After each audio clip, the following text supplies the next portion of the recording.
할렐루야. 새벽을 깨어 또 기도의 자리로 나오신 모든 성도님들을 주님의 이름으로 환영하고 축복합니다. 사랑의 하느님, 또 오늘도 새 하루를 허락하시고 또 기도의 자리로 나오게 하신 은혜 감사합니다. 또 우리가 하루의 첫 시간을 기도로 시작하오니 오늘 하루 가운데 하나님 함께하여 주시고 또 하나님의 능력으로 하나님께서 주시는 지혜로 오늘 하루도 잘 감당할 수 있도록 은혜 베풀어 주시옵소서. 우리가 살아가는 하루하루 또 결코 쉽지 않은 또 하루를 살아갑니다. 세상을 살아가는 것이 또 고되고 어렵고 또 여러 가지 어려움 가운데 우리가 살아가고 있습니다. 그럼에도 불구하고 우리가 감사하며 또 기뻐하며 찬양을 올릴 수 있는 것은 하나님께서 우리와 함께 하시기 때문임을 또한 고백합니다. 예수 그리스도께서 우리의 구주 되어 주시고 친히 선한 길로 인도하시기 때문에 우리가 감사와 찬양과 영광을 올려드립니다. 날마다 우리의 입술 가운데 우리의 삶 가운데 감사와 기쁨이 흘러넘치게 하여 주시고 그럼에도 불구하고의 신앙을 가지고 믿음을 가지고 오늘도 한 걸음 나아갈 수 있도록 친히 함께 하시고 인도하여 주옵소서. 지금도 여러 가지 어려운 상황 가운데 또 경제적 어려움 가운데 또한 관계의 어려움 가운데 또한 육신의 질병 가운데 살아가고 있는 사랑하는 주의 자녀들이 있습니다. 주님 친히 기억하여 주시고 또 어려운 상황 가운데서도 주를 바라보며 나아가는 믿음을 허락하여 주시고 또 하나님의 은혜 가운데 치유와 회복의 은혜를 누릴 수 있도록 친히 인도하여 주시고 은혜 베풀어 주시옵소서. 오늘도 하나님의 말씀 앞에 나아갑니다. 주님, 말씀을 듣고 깨닫는 은혜를 허락하여 주시고 또 말씀을 들었다면 말씀을 붙잡고 살아갈 수 있는 힘과 능력도 베풀어 주시옵소서. 그리하여 말씀 가운데 또한 말씀을 통해 우리가 선한 길로 의의 길로 나아갈 수 있도록 하여 주시고 말씀에 순종하며 나아갈 수 있도록 주님 함께하여 주시옵소서. 모든 기도 제목 주님께 올려드리며 살아계신 예수님의 이름으로 기도합니다. 아멘. 하나님께서 오늘 우리에게 주신 말씀은 신약성경 골로새서 1장 24절부터 2장 5절까지의 말씀입니다. 골로새서 1장 24절부터 2장 5절까지의 말씀입니다. 말씀을 함께 교독하시고 마지막 절은 함께 읽도록 하겠습니다. 나는 이제 너희를 위하여 받는 괴로움을 기뻐하고 그리스도의 남은 고난을 그의 몸된 교회를 위하여 내 육체에 채우노라. 내가 교회의 일꾼 된 것은 하나님이 너희를 위하여 내게 주신 직분을 따라 하나님의 말씀을 이루려 함이니라. 이 비밀은 만세와 만세대로부터 감추어졌던 것인데 이제는 그의 성도들에게 나타났고 하나님이 그들로 하여금 이 비밀의 영광이 이방인 가운데 얼마나 풍성한지를 알게 하려 하심이라. 이 비밀은 너희 안에 계신 그리스도시니 곧 영광의 소망이니라. 우리가 그를 전파하여 각 사람을 권하고 모든 지혜로 각 사람을 가르침은 각 사람을 그리스도 안에서 완전한 자로 세우려 함이니 이를 위하여 나도 내 속에서 능력으로 역사하시는 이의 역사를 따라 힘을 다하여 수고하노라. 내가 너희와 라오디게아에 있는 자들과 물은 내 육신의 얼굴을 보지 못한 자들을 위하여 얼마나 힘쓰는지를 너희가 알기를 원하노니 이는 그들로 마음의 위안을 받고 사랑 안에서 연합하여 확실한 이해의 모든 풍성함과 하나님의 비밀인 그리스도를 깨닫게 하려 함이니 그 안에는 지혜와 지식의 모든 보화가 감추어져 있느니라. 내가 이것을 말함은 아무도 교묘한 말로 너희를 속이지 못하게 하려 함이니 함께 읽겠습니다. 이는 내가 육신으로는 떠나 있으나 심령으로는 너희와 함께 있어 너희가 질서 있게 행함과 그리스도를 믿는 너희 믿음이 굳건한 것을 기쁘게 봄이라. 아멘.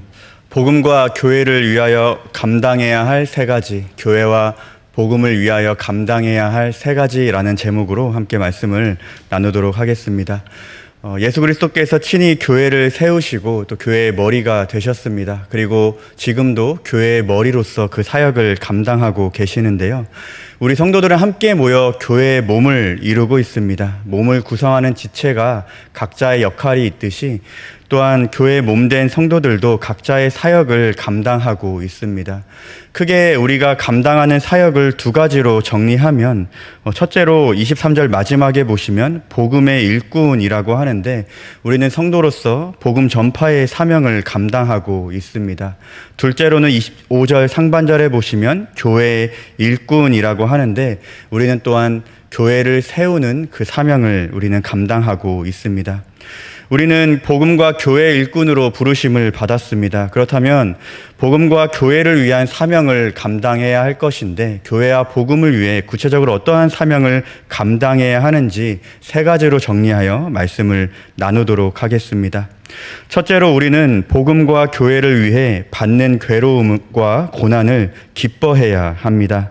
오늘 본문 24절 말씀해 보시면 나는 이제 너희를 위하여 받는 괴로움을 기뻐하고 그리스도의 남은 고난을 그의 몸된 교회를 위하여 내 육체에 채우노라 말씀합니다.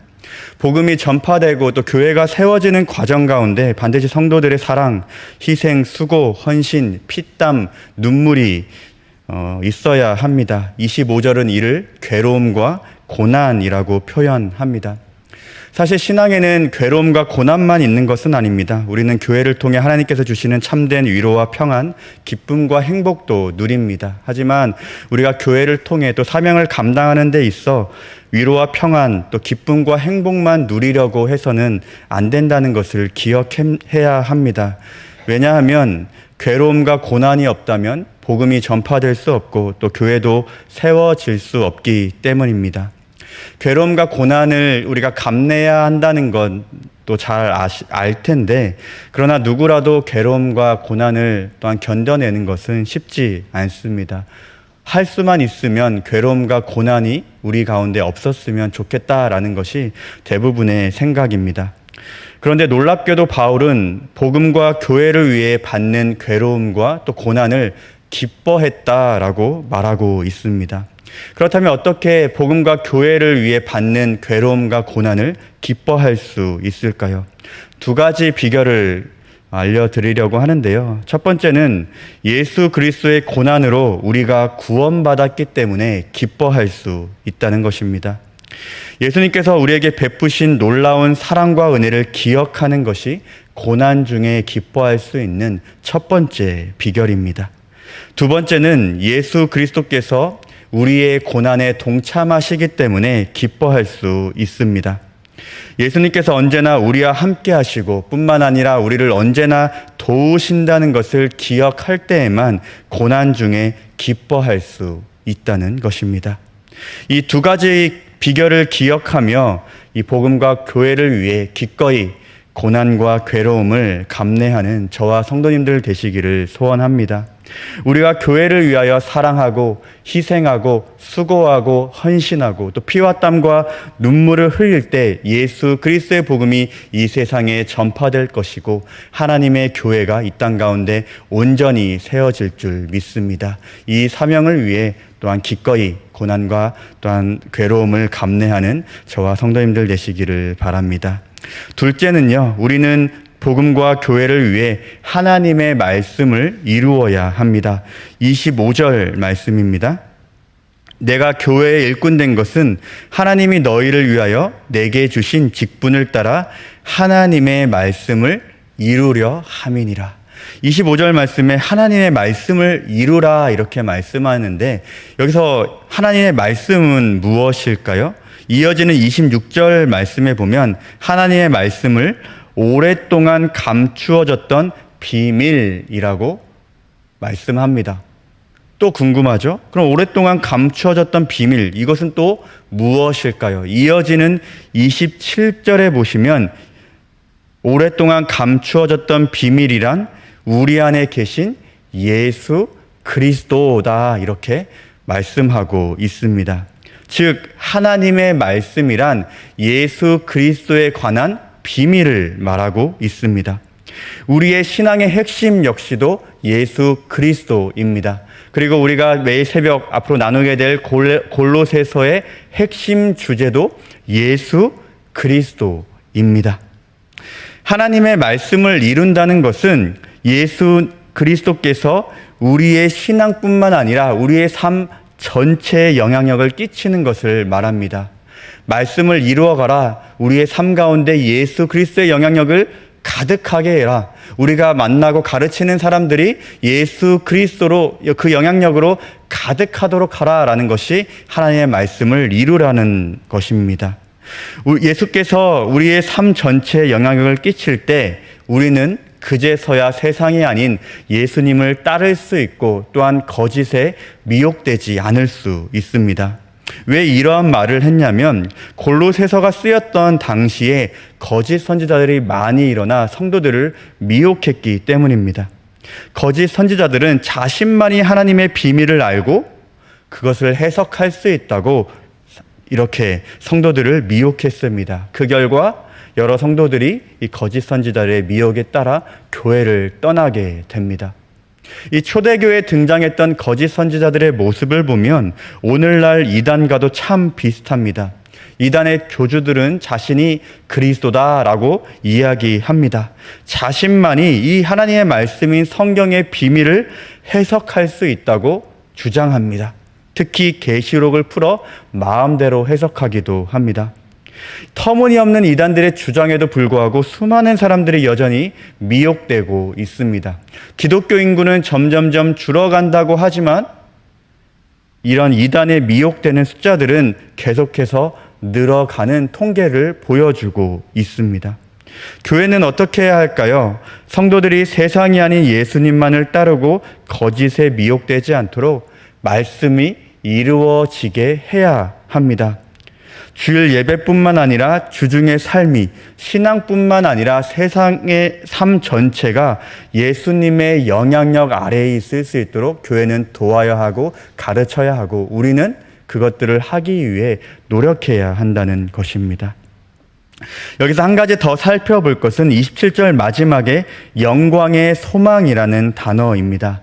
사도 바울은 예수 그리스도와 영광의 소망을 동의어로 표현하고 있습니다. 왜 그럴까요? 우리가 사는 세상을 보면 왜 이렇게 이야기했는지 알 수가 있습니다.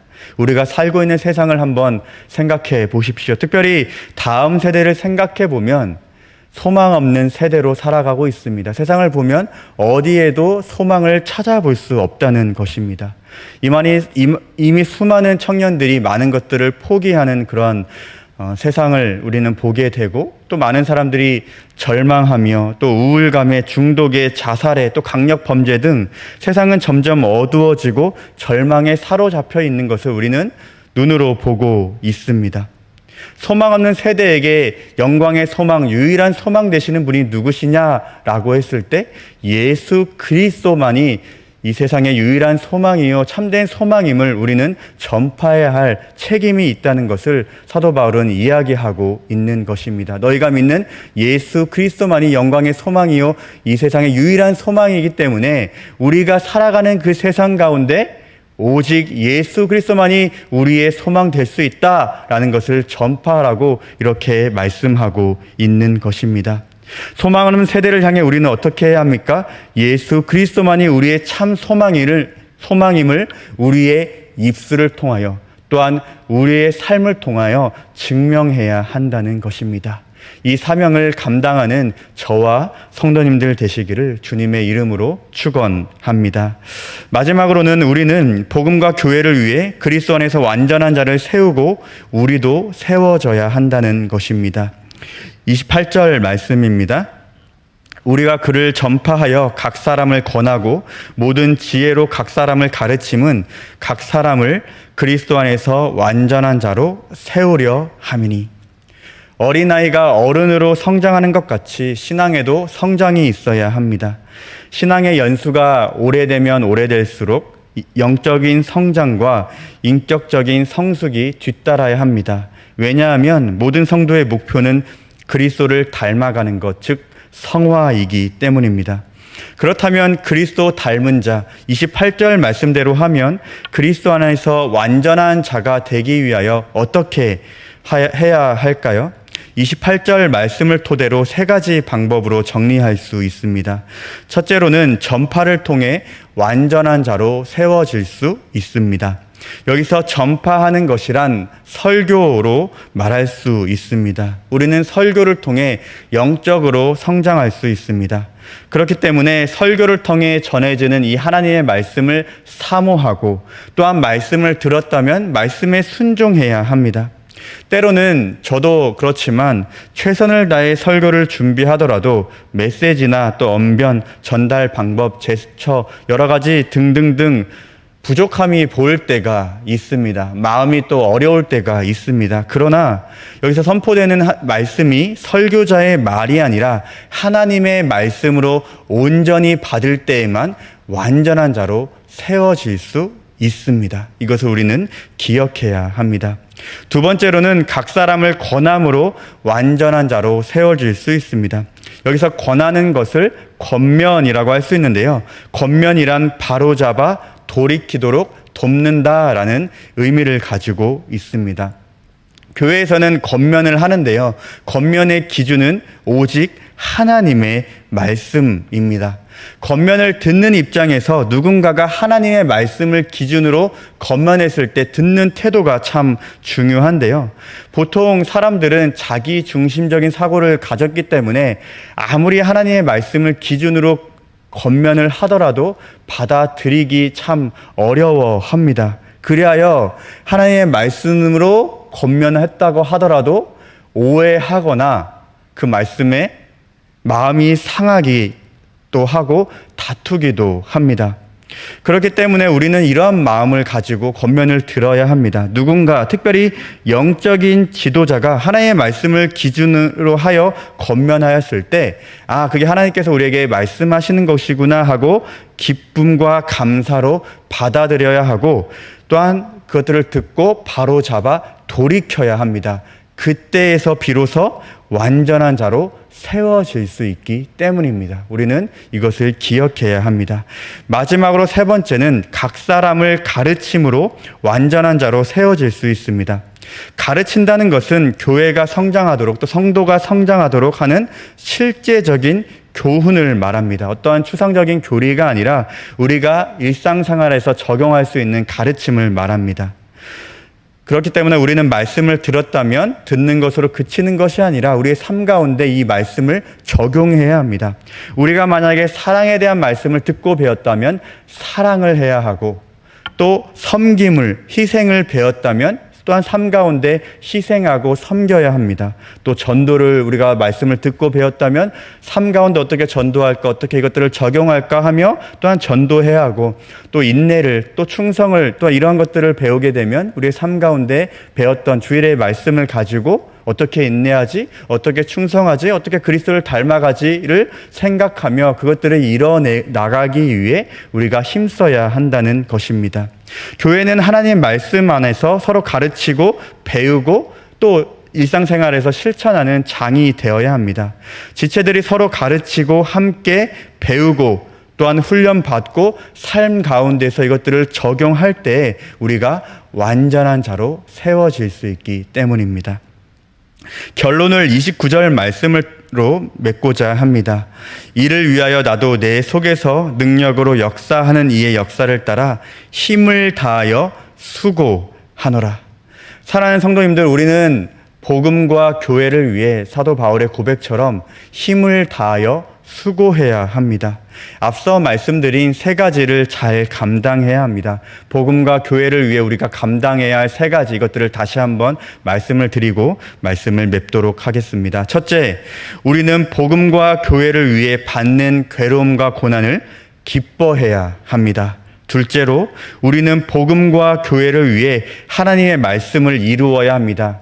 다르게 말하면 우리의 삶 전체가 예수님의 영향력 아래에 있어야 합니다.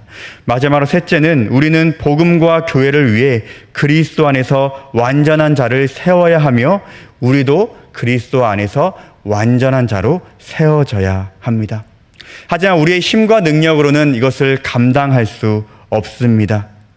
성령께서 역사해 달라고, 또한 사명을 감당할 수 있는 힘과 능력을 달라고 우리는 오늘 이 기도의 자리 가운데 기도해야 할 것입니다. 그리할 때 우리는 성령께서 주시는 힘과 능력을 가지고 우리가 살아가는 그 삶의 현장에서 복음과 교회를 위한 사명을 감당할 수 있을 것입니다. 오늘 기도의 자리가 그러한 자리가 되기를 주님의 이름으로 축원합니다. 오늘 말씀을 기억하시며, 하나님, 내가 이 사명을 감당해야 하는데 성령께서 이 힘과 능력을 더해 주셔서 이것들을 잘 감당할 수 있도록 해 주세요 라는 기도 제목을 가지고 오늘 기도의 자리에서 함께 기도했으면 좋겠습니다. 함께 주님 가르쳐 주신 주기도문 하겠습니다. 하늘에 계신 우리 아버지여, 이름이 거룩히 여김을 받으시오며 나라가 임하시오며 뜻이 하늘에서 이루어진 것 같이 땅에서도 이루어지이다. 오늘 우리에게 일용할 양식을 주시옵고 우리가 우리에게 죄 지은 자를 사하여 준 것 같이 우리 죄를 사하여 주시옵고 우리를 시험에 들게 하지 마시옵고 다만 악에서 구하시옵소서. 나라와 권세와 영광의 아버지께 영원히 있사옵나이다. 아멘. 오늘 말씀을 기억하시며 또 각자의 기도 제목으로 기도하시다가 자유하시겠습니다.